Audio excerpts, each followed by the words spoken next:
நம்ம ஒருத்தி இந்த வீட்டில் எவ்வளோ வேலை பார்க்குறது, எவ்வளோ வேலை இருக்குது. எப்பா சாமி, இந்த ஞாயிற்றுக்கிழமை வந்துட்டா போதும், என்னை போட்டு கொண்டுறாங்க இந்த வீட்டிலையே. ஏ பரிமளம், என்னடி காலையிலே கத்திக்கிட்டு இருக்க?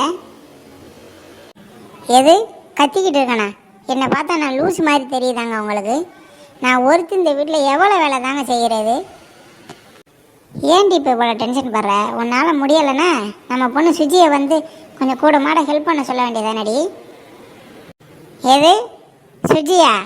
அவள் கொரட்டை அடித்து தூங்கிட்டு இருக்கா. அவளாவது இங்கே வர்றதாவது. என்ன ஆச்சு உங்களுக்கு? காலையில் இப்படி சண்டை போடுறீங்க? வாடி வா, இப்போ தான் தூங்கி எழுந்துச்சு வரியா? ஏண்டி ஞாயிற்றுக்கிழமைனாச்சும் எனக்கு கொஞ்சம் ரெஸ்ட்டு கொடுக்க வேண்டியதானடி? வீட்டில் தானே இருக்கீங்க, ஏதாச்சும் வந்து கொஞ்சம் வேலை பார்க்கலாம்ல? அம்மா எனக்கு ரொம்ப டயர்டாக இருந்துச்சுமா, அதான் தூங்கிட்டேன். எனக்கு ரொம்ப பசிக்குதுமா. என்னம்மா, சிக்கன் செஞ்சியா மட்டன் செஞ்சியா இல்லை மீன் வறுத்தியா? எது சிக்கன் மட்டனா?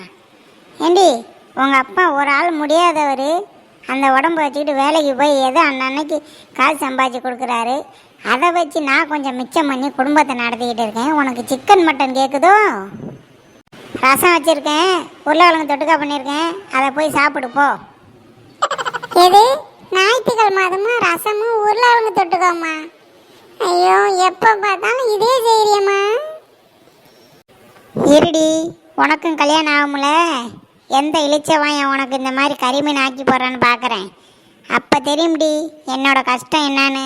போ, போயிட்டு பல்ல விளக்கிட்டு இருக்கிறத சாப்பிடு போ. பரிமளம், பொண்ணு திட்டாத, ஆசைப்பட்டு கேட்குதுல, நான் எடுத்துகிட்டு வரேம்மா, நீ ஒன்றும் கவலைப்படாதம்மா. இங்கே இருங்க, சும்மா இருங்க, அவள் எதனா கேட்டுக்கிட்டு இருப்பா. செவனு உங்கள் வேலையை பார்க்குறீங்களா இல்லையாப்பா? என்ன எல்லாரும் காலையில் இப்படி கத்திக்கிட்டு இருக்கீங்க, என்ன விஷயம்? இதை வந்துட்டான்டா வீட்டு மைனரு.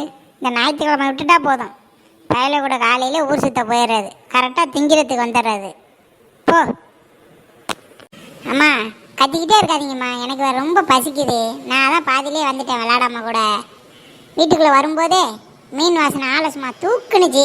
இன்னைக்கு ஒரு பிடி பிடிச்சிட வேண்டியதான். எது மீன் குழம்பா?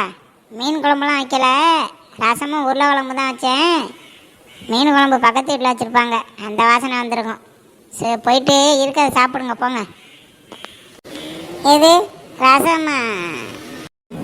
ஏண்டா கறி மீனுன்னு வக்கனையாக திங்கணும்னா ஒழுங்காக ஒரு வேலை வெட்டிக்கு போகணும்டா. அக்காவும் தம்பியும் சேர்ந்துக்கிட்டு என்னடா நினைக்கிறிய? நினச்சதெல்லாம் திங்கலாம்னா? அந்த மனுஷன் உடம்பு முடியாதவர் எதை இருக்க விவசாயத்தை பார்த்து குடும்பத்தை ஓட்டிகிட்டு இருக்காரு. குடும்ப சூழ்நிலையை புரிஞ்சுக்கிட்டு நீயும் வேலைக்கு போக மாட்ற. இனிமேல் 2 பேரும் வக்கனையாக திங்கணும்னா ஒழுங்காக நீ வேலைக்கு போ. அப்போ தான் நீ ஆசைப்படுற மாதிரி கறி மீன்லாம் திங்கலாம், புரியுதா? போ, போயிட்டு ஒழுங்காக இருக்கிறத சாப்பிட்டு போயிட்டு தூங்குங்க போங்க.